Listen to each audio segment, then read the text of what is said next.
ผิวอ่อนไหมเฮ้ย โอ้มึงไง เนาะ กับ ลาบกับก้อย ก้อยเราไปต้มใส่เห็ดเพาะเห็ดปวก คือเจือนแท้หม ใช่ อง เลย นี่ ไปทางนี้ ใช่น่ะคือกิ้วแท้หมองนี่ดูใช้ไปทางไหน ต้อง น่ะ พี่ได้บอกนี่ แม่นบ่ แม่น ฮะ แม่น เด้เพิ่นไปอยู่รถไถเนาะ โอ้เราเอาเงินเราไฟลงของส่วนตัวเลยเนาะโอ้มีสายไฟเลยมีสายไฟต่อเลยมันครับลงส่วนตัวเพิ่น ใช่ด้วยหาดคือหาดดังดู ถามน้องดูอีหล่าเพิ่น ถามมึงเนาะ โดยนางเดี๋ยวขออยากถามนี่ล่ะ ไป เอ่อ ไปเลยบ่ เดี๋ย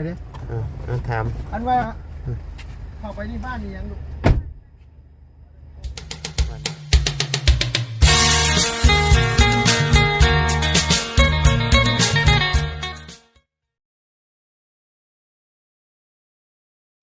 อ้าวเนาะพี่น้องเลย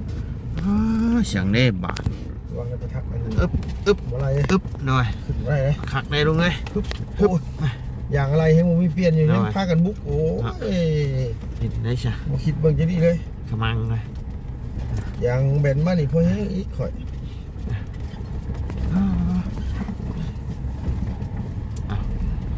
เอาเนาะพี่น้องเอ้ยมื้อนี้ก็เป็นอีกมื้อหนึงที่ว่าบ่ไรกับลุงเฮิมเนาะเข้ามา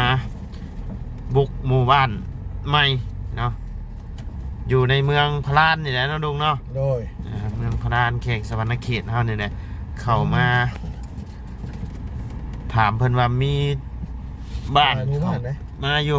มีหลายหมู่บ้านอยู่เข้ามานี่กลายมาแล้วหมู่บ้านหนึงเป็นหมู่บ้านแกล้งกิ๊บน้อยจิ๊บเนี่ยบ้านแกล้งจิ๊บน้อยเนาะลุงเนาะ โดย น้อยวันนี้ก็มา2 คนกับลุงพี่น้องเลย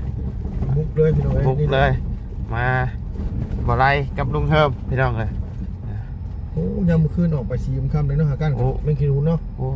ผมประกาศคนออกคนแรกข่อยเปรียวปานนี่ ตรงนี้พี่น้องมีติการคู่กันขนุนกับปลากันโดยพี่น้อง อ่ะ เราเฮ็ดทานอยู่พุ่นน่ะ ทักทายสบายดีเด้อพ่อแม่พี่น้อง FC เบิร์ดสุกุสู่คนเนาะว่าอยู่ในและต่างประเทศกะยินดีต้อนรับเข้าสู่ช่องบ่ไรคือเก่าพี่น้องเอ้ยพวกสบายดีเด้อลุงเด้อ โอ้ยสบายดี โดย อ๋อบรรยากาศมันคือ โด พัก ย แค่วะ ช่วงหนึ่งแรงพี่น้องเลย โดย ไอ้ได้เข้ามานี่มันใกล้ได้เลยสิโอ้ใจเย็นนุ๊ก มันสิต้นมันสิควบ ฮึบ มันสิควบ ฮึบ มันสิควบ เอ้ย อึ๊บอึ๊บตัวเองซ้ำเพตัวเองห้างอีกเงี้ยอุ๊บเดี๋ยวก่อน ปล่อยเชียวน้ำรถเจ้ากับปานนี่เดี๋ยวนี้ดังอ้าอยู่คือจังเล็งบ่ออกนี่เนาะลุงเนาะ มันนี่ว่าคือมันเหยียบไปนะ แม่นดังอืดอยู่เสียงจักนะบักแห้งแต่รถแบบ บ่อยากแลน บ่อยากแล่น จะต้องเป็นยังมันต้องมีคัดของอะไรเนี่ย น้อย คันเสียให้เพิ่นไปเช็คเบิ่งมันก็โอ้ยถึงว่าเอาบุญมันปากก็ขายอะไรรถก็ได้ น้อยขายกินเรียบร้อย ยังจะบ่ได้ขายอะไรก็ได้โอ้ เห็นได้เราก็ขมังแล้วก็อัด3มาพี่น้องเลยโอ้ย นี่แหละน้องพี่น้องเพิ่นเว้าอยู่แล้วเพิ่นว่าโอ้ยทีมงานสายบุญมีแต่คนรวยๆเพิ่นโท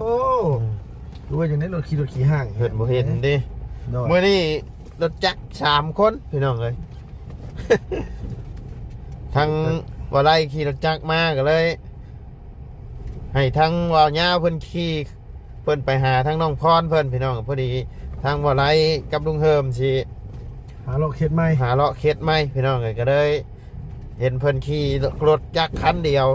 3 คนพี่น้องทั้งว่าไล่ก็เลยให้เบาเงาขี่รถบ่ไล่เข้าไปพี่น้องบ่ไล่นั่งมานำลุงเฮิม พากันช่วยกันหาเข็ดใหม่เด้อ แม่น บางเทื่อนะคือเฮาขึ้นไปแต่เซโปนเฮาบ่ได้เคยบุกเลยเมืองพลานไซนี่ โอ้หลายได้ถามคนในบ้านนี่ในบ้านนี่เพิ่นว่าเข้ามาเสร็จนี่เพิ่นว่ามีหมู่บ้านหลายเพิ่นว่าแต่ก็บ่ฮู้ว่าสิเป็นจังไดพี่น้องเอ้ยรุ่นกันเบิ่งเนาะ คือช่วงนี้ก็ลงไห้ลงหน้าแน่นอน โดย เนาะ แม่นน้องลงให้ลงหน้า ลง กัน ไห้ลงหน้า อาจ เพิ่น สิบ่พ่อเนาะ แม่นถัดไปเพราะคันเฮาเห็นเฮือนแบบว่ามันเป็นตาช่วยเหลือเฮาก็ถามไทยเบิ่ง โดย มันก็มีแต่ อืม ตามนั้นนะพี่น้องอ๋อมีแต่เฮือนหลังใหญ่ๆแท้ผมบอก เนาะ บ้านชิดน้อยเมื่อกี้พี่น้องเอ้ยป๋อสงสัยเขาเจ้าแถวนี้เขาเจ้าไปไทยหลายข่อยว่ะ แม่น เฮือนหลังใหญ่ๆนี่ชนหลายนี่มาแต่ไทยนะมีแต่ไปไทย สวนหมักทุเรียนบ่ได้นี่ ฮะ อยู่สวนหมักทุเรียนได้นี่ อยู่จันทบุรีเลยเนาะ โดยโอ้คนลาวเฮาอยู่สวนหมักทุเรียนนี่มาบ้านนี่ออกวิโก้เพื่อนก่อหลังบึกใหญ่เบ่ทุกคนได้ลุงเอ้ย โดย อ่า มันได้เงินดี แม่นได้เงินดีเพิ่นให้เป็นปีเด้ปีหนึง5-6 แสนบางเทื่อก็ ครอบครัวหนึงนี่เนาะ ครอบครัวหนึง เออ ได้ในนี้นี่ลูกได้ดังพี่น้อง เราเห็นใหม่แล้วอันนี้นะ เฮ็ดใหม่เลยเนาะ โดย อ่า แต่เฮือนชงเฮือนเพิ่นมันคือเฮือนโบราณเลยเนาะ เลยนี่ตารางใหญ่ๆนะฮะทรงแบบทรงไอ้อิหยังเพิ่นเอิ้นนะชงจัวบ่ ชงกุฏิ ชงกุฏิ ชงจั่วเอาใช่ไหม เออเฮ็ดได้ซะ เพราะว่าชอนยังชอนแบบปลาผักติ้วพี่น้องไอ้ทาง เล นี้ ย ปลาผักติ้วปลาเห็ดละโงูเห็ดเพาะนี่แหละครับเบิ้งนี่แบบนี่แต่ปลาแบบธรรมชาติน่ะ โอ้ ไม่บ้านอย่างกับมันจิ๊บใหญ่บ่นี่นะ น่าจะแม่นบ่บ่มีป้ายเนาะเพิ่นมีป้ายบอกอยู่บ่เกี่ยว บ่เห็น จิบใหญ่แล้วก็เข้าไปสิมีไปเรื่อยๆเพิ่นน่ะ บอก เลย จะออกมาทางเก่าบ่ดีว่าเขาออกไปทางใหม่ น่าจะออกทางเก่านี่นะลุง ฮะ ออกทางเก่า แม่นบ่ แม่น บ่ได้โค้งไปทางอื่นบ่ บ่ เออ แต่เมื่อวานนี่จะเป็นจังไดเนาะคือจะห่างๆมาโยงมาเยงอยู่ โดย อยู่ห่างกันนี่หมู่บ้านนี่เนาะ โดย เพื่อนชานนี่ เฮ็ด อึบ อันนี้นี่บ้านเพิ่นตั้งกลางโคกเลย มันมีแต่ดินดานแค่เชียงรายกันเลยตั้งกลาง ห่างอย่างนี้เนาะ โดนอยู่ตรงนี้เพื่อน เถอะ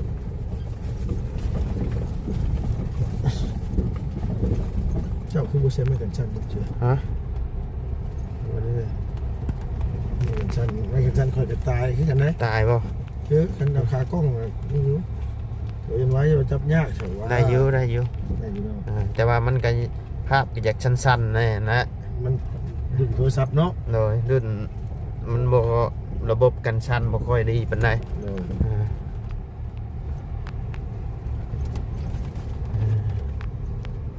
นี่แต่รังมากใหญ่เนาะลุงเนาะ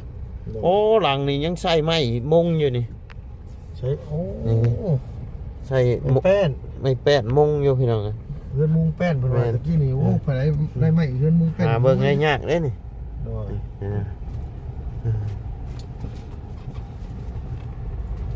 คนลาวก็เจ้าสินี่แหละครับ แล้วก็เจ้าสิไปไทย เลยยังจะ หันไปรถน้อง หัน แจ๊บ ช่อมรถบ่ โดย นี่นี่คือหันช่อมรถได้เลยนี่ ตัวเก่าเนาะ เลยได้ยั่วน้ำมันจะนะ ได้3 ขีด 3 ขีดอย่าเห็ดคือมันนั่นได้ลงบ่หอดบาทนะ บริเวณน้ำมันพากันเข่าเด็กออกมาบ่ได้เนาะ เลย ไม่อีกแล้วเนาะ โอ้มั่งนะเจ้าโทรหาไผก็บ่ได้ได้นี่สัญญาณขาดหายเลยไปได้บ่ดู ไปได้อยู่แล้วตัวทางมันปลดปกติ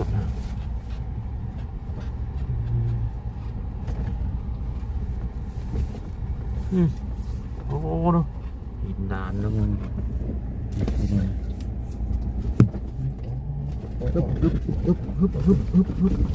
ฮึบ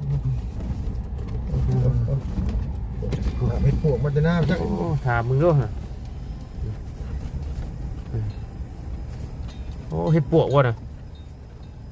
หามยังแม่ ห หักเข้า ได้เฮ็ดนึกว่าเฮ็ดปวกมีบ่เฮ็ดน่ะเฮ็ดบดเฮ็ดอีหยังก็บ่มีน้ำตะกร้าน่ะก็เข้าคือกันโอ้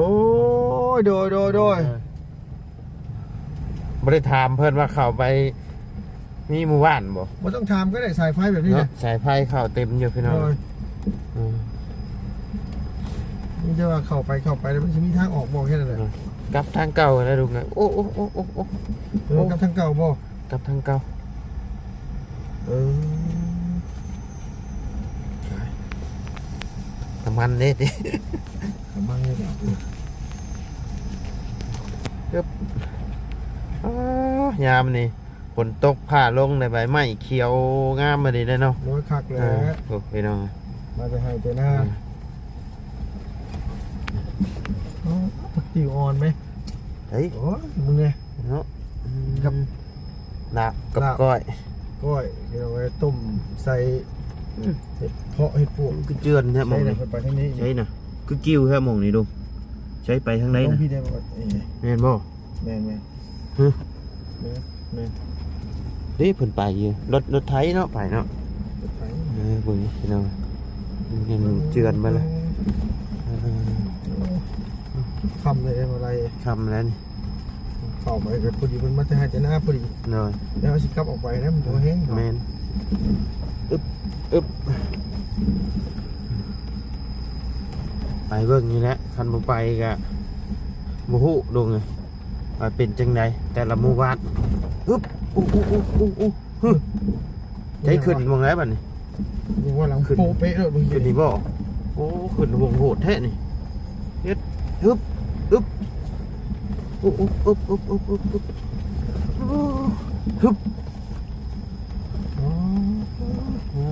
ฝนตกออกไปได้อะไรคือสวนเจ้าใช่ หมองนอนเลยติ เตรียมรถมันหอดเพียงเลย เลยอึบ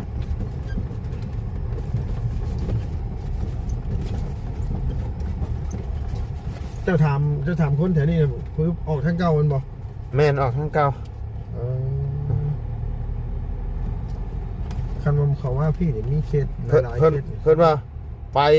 ชุดไปเรื่อยๆก็มีหลายบ้านนะไปฮอดอีหยังเพิ่นว่าตาดมนต์บ่ได้อีหยังนี่แหละ ตาดมุนอยู่เมืองไหนน่ะ บ่รู้คือกันนะก็สิบ่ ตาดมุนเลยอันด่านมุน ด่านมุนต์บ่ได้อีหยังนี่แหละ ด่านมุน ด่านมุนต์เนาะประมาณนี้แหละ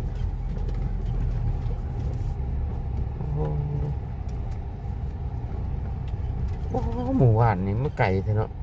ดึกลับไปดี รับไปเลย กลางคุกแล้ว คอยได้ดูไงกันที่ไหนว่าบุญอันมาส่ง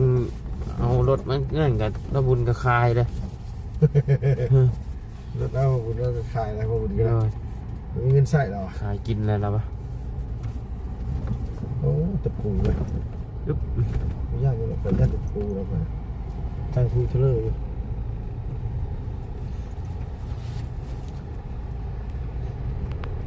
มันขมังเนี่ยขายไปแล้ว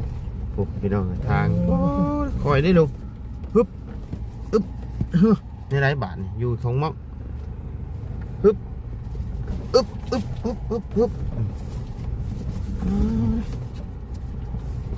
มันมีแต่ดินดานเนาะ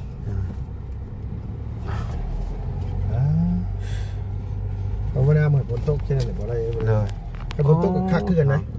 ฮะ จับอึ่ง คักหรือจับอึ่งหักทางออกเขานี่แล้ว โอ้เขาได้ยี่หรอกทางออก พอได้ป่ะ เขาหมุนไปยี่หรอก โอ้หมื่นในโรงเงยทางนี่นะ ฮะ หมื่นเลย มันตกแห้งเลยโบมืด อ๋อตีนรถว่าได้ไปตามพวกมาไล่จะไหน แมนหลายตัวแล้ว โอ้ยนี่เสียงรถดงนี่คือจังเหยียบปักแห้งหัก เจ้าไม่เข้าใจก็ใช้เกียร์นึง ชิเจนึงบอกว่าคือจังเดี๋ยวเนาะข่อยระยะไม่ข่อย อะไรเราตกใจเราเลยคือเขาใช้เกียร์นึงก็เหยียบมันกับไปแล้วบอกใช้เกียร์สองก็เหยียบกับนี่เกียร์สองเลยเนี่ย คือจังหวะอืดๆนะ ย่อย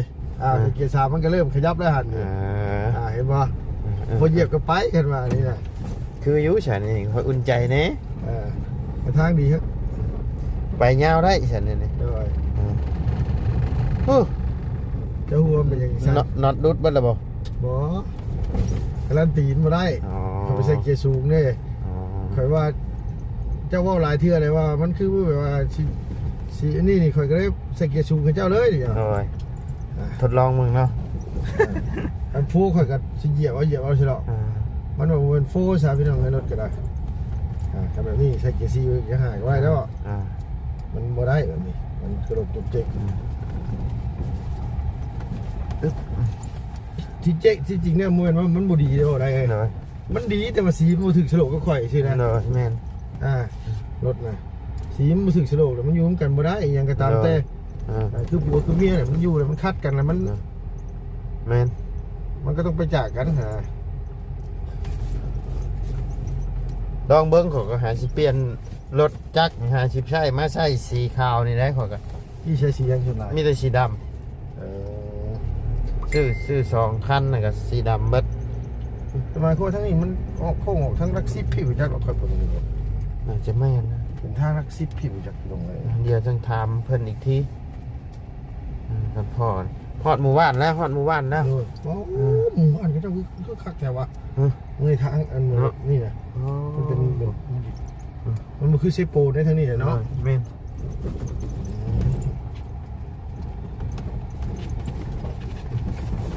โอ้ยจะกินไปช็อตใช่พี่น้องไงไปที่ไหนได้มาเลยช็อตใส่กับย่านนะคะแนนเป็นยางรถอย่าช็อตเป็นยางรถช็อตนี่ขมังรถเนาะค่อยอุ๊บรถค่อย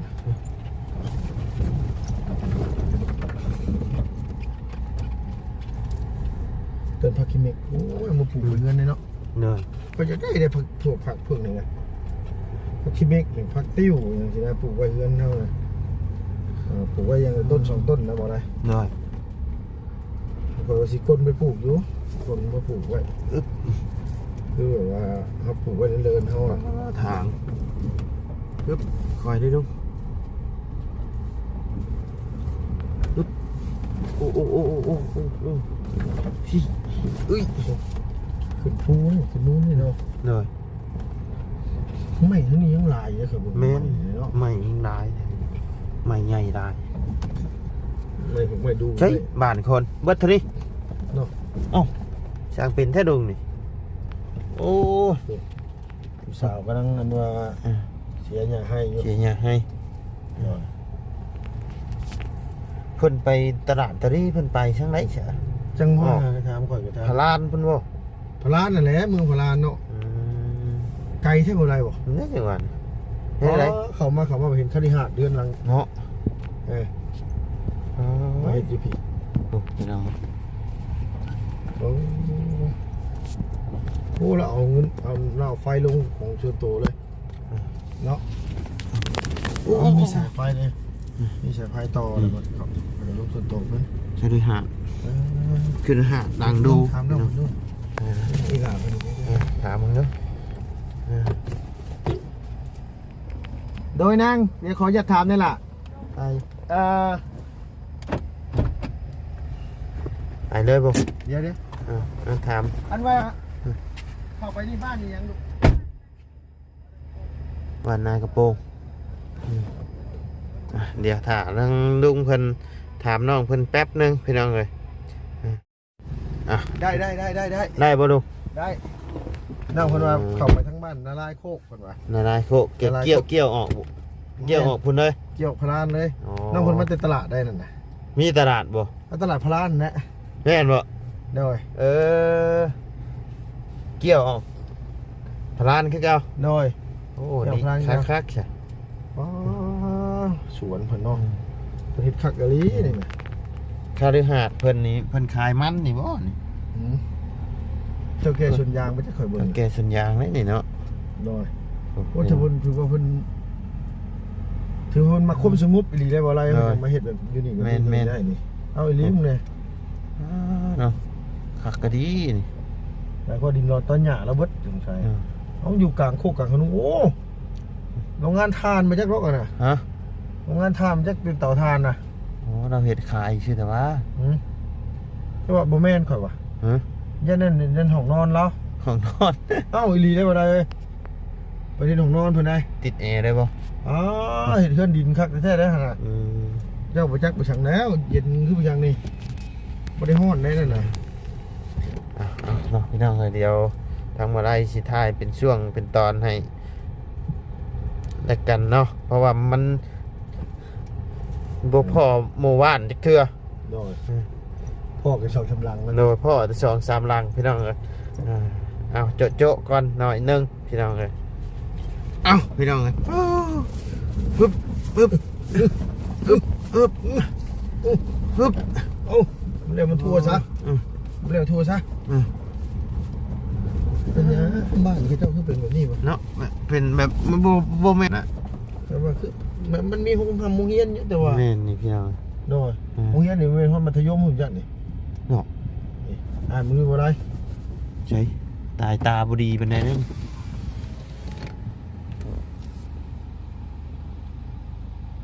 ใช่โรงเรียนประถม กระทม ประถม บ้านหยัง ใช่คนบริเขียนบ้านเลย บ่ไม่บอกว่าเอ้ยน่ะบ้านหยังน่ะบ้านเละบ่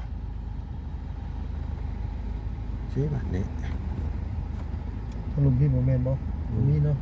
โรงเรียนบ้านเขาบริเขียนของสักทาบ้าน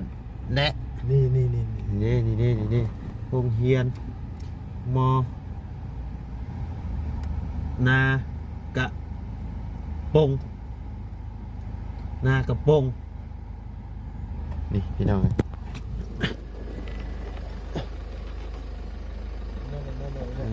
โรงเรียนมตแม่นบ่มตหน้ากระโปรง แม่นมอต่อนากระปง มตนี่คือหยังมปลาย มอต้น มต้นเนาะ มต้นนี่เนาะตัวเต่าเนาะ ได้ มต้นโอ้ มอย ต้น หมายว่าฮอดม4ได้อยู่นี่เนาะ ได้นากระปง เด้ถามมึงลาเพิ่นนี่เด้เป็นจังซี่ลาขออนุญาตถามแน่อันทางออกไปนี่ออกเกี่ยวออกไปพลานได้บ่ลูก ได้บ่ได้บ่ ทางรถใหญ่อยู่บ่รถใหญ่ไปได้อยู่เนาะโอ้โดย โอเคขอบใจได้หาได้ผู้บ่าวหาสิตื่นนอน โดยเดี๋ยวมาเมื่อยได้ไปไถให้ไถหน้ามาย้ำ โอ้ยทางกันเนาะ ต้องไปไถมาอีก อืม บ้านเฮาสิมีหยังบ้านเฮาก็สับบ้านเฮานี่แหละ อืม แต่อยู่บ้านเฮาก็สบายใจได้น่ะ มันหากินง่าย โดยฝนตกมานี่ก็ซ้ำสิจับนี่เนาะ โดย โอ้บริบกได้เบิ่งนี่ พวกแบบน้องโรงเรียนเด้ น้องโรงเรียนมานี่ แม่น้องโรงเรียนเด้เด็กเรียน เอาคือเพิ่นเคยมานี่ บ่เคยมาก็ โอ้โหลุกคือเงียงแฮะ บ่เคยมาก็สิพิษซีเมนต์ยังเรียนให้เว้าสาธารณะเนาะ อิ๋ว เว้าหยัง คือจังว่าอยู่นอกโรงเรียนน่ะนะ คือว่าอยากให้กันแท้ๆเว้าในอยหนึงก็พิษแท้ โอ้เมื่อยเลยเด้นี่ ๆขับรถก็เมื่อยกันเลยขับรถก็ได้รถ พี่น้อง เมื่อยได้พี่น้อง พิษ มัน กันแล้วบัดนี้ไปน้ำกันพิษกันแล้วบัดนี้โอ้ย ทางแบบนี้มันต้องเอารถจักรมา แม่น จะจักเฮาซิกแซกได้ โดยรถจักรเฮาเนี่ยเฮาอันนี้เด้อค่อยสิบอกเด้อคันว่าเฮาสิเอารถจักรมานี่น่ะรถจักรเฮานี่เฮาต้องแต่งคือเขาจะไปแก้กล้วยนะว่าอะไร ใช่นะไปใช่นะแม่นบ่ลูก แม่น ฮะ แม่นแหละ โอ้เกี่ยวออกพุ่นแม่นบ่โอ้ตายเนี่ยนี่ ขี้ตมบ่น่ะ ขี้ดมด้วยนะขมังเลยดูเงยเนี่ยนี่โอ้อึบขี้ดมเลยนี่นะพักแน่เลยได้อยู่แต่ว่าอึบเถอะ อะไรเลยคันว่าบ่คิดเห็นใจผู้เพิ่นลำบากลำบนบ่มาได้บ่อะไรครับบ่เลย แม่น ค้นหาซักมึงนี่กว่า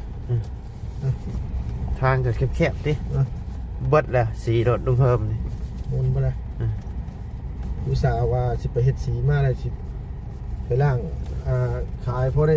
เงินมาซื้อรถจักรขี่แน่วะ ใครอยู่นอกเจ้าขายยังมีเงินไปซื้อชดไปลาวเอาหอด เฮ็ดได้สัตว์บ่มีเฮ็ดได้สัตว์ ขายรถ ใหญ่ได้ ขาย บ่ได้รถน้อยก็อุ๊บ ขายรถ ได้ คันใหญ่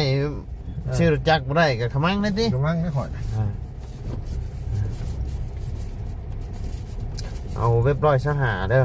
จังเฮง เรียบร้อย ของข่อยเว็บไอ110ของข่อย โอ้เป็นโอ้ยลักสัญญาณอยู่นี่ก็มีได้บ่ไร แม่นบ่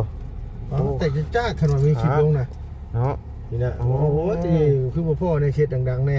น้อย สัก4-5เขตนี่เนาะ น้อย คักโพดแล้วพี่น้องเอ้ย รักสัญญาณมีรักสัญญาณแล้วพี่น้องก็อยู่นี่คักๆแม่นรักเก่าอยู่บ่ แล้วก็แบบนี้เนี่ยบ่พลาดดอกแบบนี้เนี่ย เอ้ย โอ้เฮง เต็มอันยะดูก็อยู่นี่ นะ เต็มอันยะอยู่ เอาโอเคสำหรับพ่อแม่พี่น้องก็ไปชิชุดในย่างบ่พ่อหมู่บ้านอยู่เนาะพี่น้องเอ้ย มีก็มีแบบกระปอกกระแปกมี เออกระปอกกระแป ก กไปจังสิพี่น้องเอ้ยเป็นจุด